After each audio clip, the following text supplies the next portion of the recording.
Welcome back to Strongman Personal Finance, everybody. My name is Christopher Bailey. I'm a certified CPA accountant. I'm a long-term boglehead investor.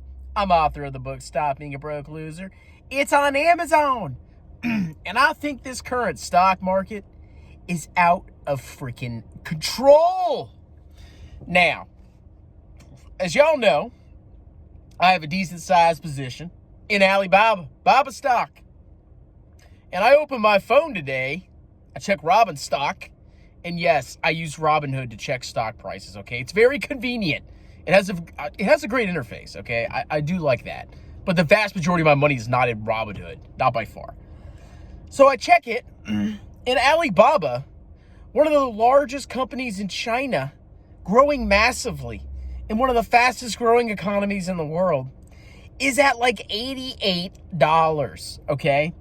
Now, Robinhood sucks at updating their market caps, but I believe Baba's current market cap with these prices is $250 billion, roughly. That's freaking insane, okay? I cannot believe what's going on with this market. And you know what tells me this market's really irrational?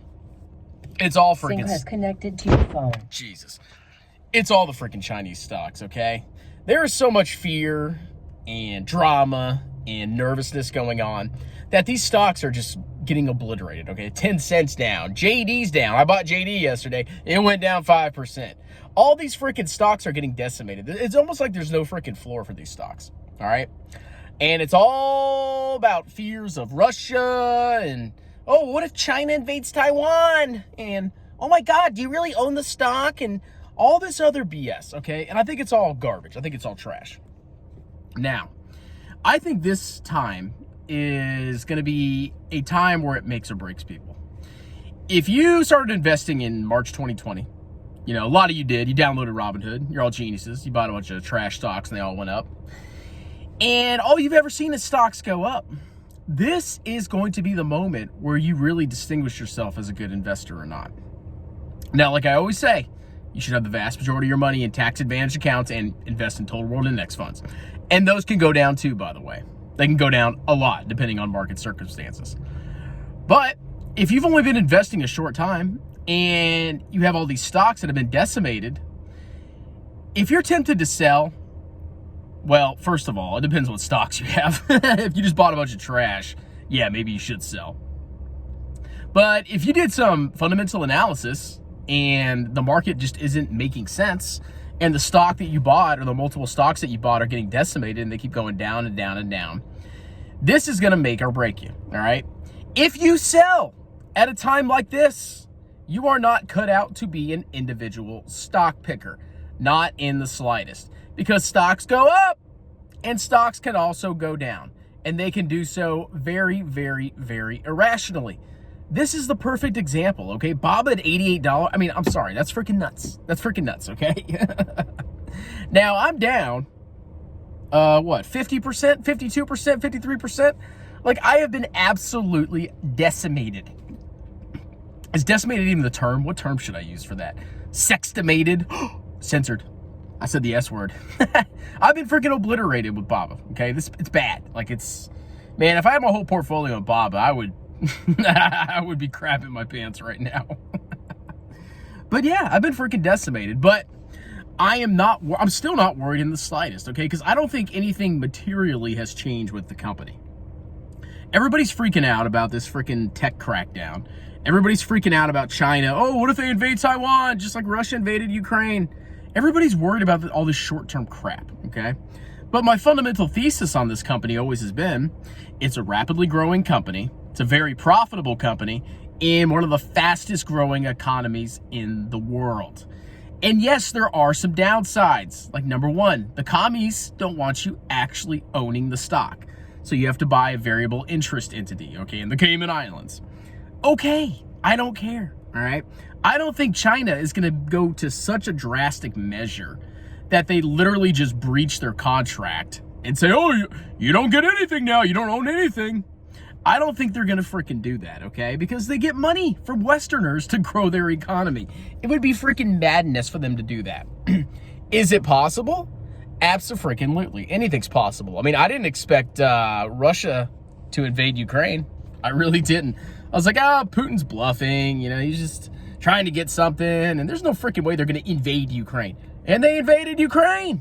So, yeah, it's entirely possible that, you know, we could get to such a bad point in relations with China, you know, and now we're threatening to delist some of their companies. I think that's BS too. I don't think we're going to delist some of the bigger companies, but we could get to such a point that, you know, potentially bad stuff could happen. All right. But I think that's very unlikely. That's why I'm willing to take a risk. And I still think I'm going to make a lot of money from all these stocks that I bought. Okay. I've bought some interesting stocks. Some of y'all might not like them. I've bought Alibaba.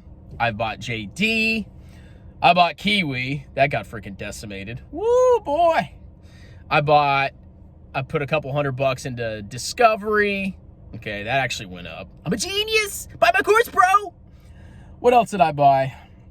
A couple other speculative stocks. And I told myself that I'm not going to sell these for 5 to 10 years.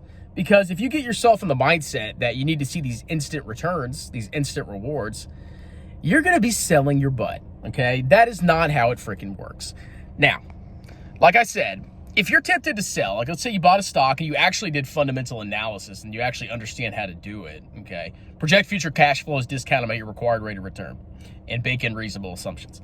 If you've done all that and you're now tempted to sell or you have sold already, don't ever buy a freaking individual stock again, ever. Okay. And there's nothing wrong with that. Some people are just not suited to be long-term individual stockholders. There's nothing wrong with that. I am not a massive holder of individual stocks either. There's nothing wrong with putting 100% of your money in broadly diversified total world index funds. Nothing in the slightest. But if you think you're a genius and you can pick stocks like, you know, Jeremy Lafufu, because he's a genius. I mean, he charges $20,000 for his course and his private coaching, so he must know what he's talking about. If you thought you were a genius and now you're selling, or you're really tempted to sell, or you're really disheartened by these recent price actions, stop. Don't ever buy a freaking individual stock again, okay? You'll be just fine. The first time I bought an individual stock was probably June 2020. I didn't even know how to buy an individual stock until like a year and a half ago. I'm not even joking. Ever since I joined the military, and now, you know, I work at other places, I've literally just maxed my tax, or tried to max my tax advantage accounts. That's all I've done, and that's all you have to do. And I've built up a pretty tidy sum of money from doing that, okay? And I didn't have to sell one freaking course. I didn't have to write one book up until recently. I didn't have to do any scammy Patreons. I didn't have to do any side jobs. I just literally lived below my means and maxed my tax advantage accounts.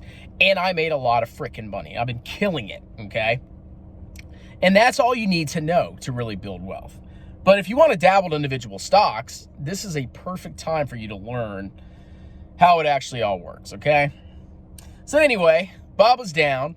I am tempted to buy it. I mean, it's so hard to resist buying that stock, but, you know, another part of me is like, come on, you already have a pretty decent sum invested in that stock, and you just put $1,000 into JD. Max your freaking tax advantage accounts, okay? But yeah, that's it. I'm going to head back to work, you know. Hopefully this time in the market has taught you something. You know, if you can't handle the heat, just buy an index fund and you'll be just freaking fine. Talk to you later. Choo!